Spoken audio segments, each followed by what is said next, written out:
ఎన్నికలు వచ్చినప్పుడే రాజకీయాలు, ఎన్నికలు ముగిసిన తర్వాత అభివృద్ధి సంక్షేమాన్ని ముందుకు తీసుకుపోవాలనేది నా విధానం. అభివృద్ధి వేదికల మీద రాజకీయాలు చర్చించడం నాకు ఇష్టం లేదు.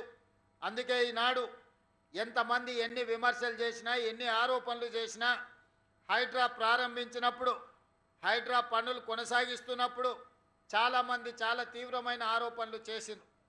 ఎవరు ఏ ఆరోపణలు చేసినా నా ఆలోచనలో, నా సంకల్పంలో నాకు ఎలాంటి దురుద్దేశాలు లేవు కాబట్టి వాటన్నిటి విమర్శలను మౌనంగా సహనంతో నేను వాటిని భరించిన.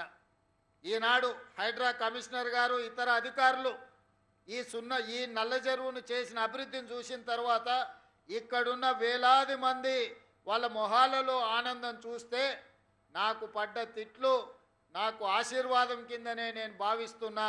దాటిని తిట్లుగా నేను చూడడం లేదు. మిత్రులారా,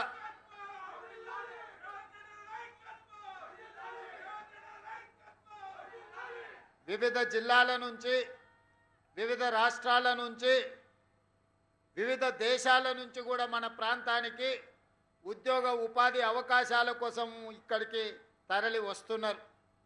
మనం కళ్ళు మూసి తెరిచే లోపల వేల మంది లక్షలైనరు.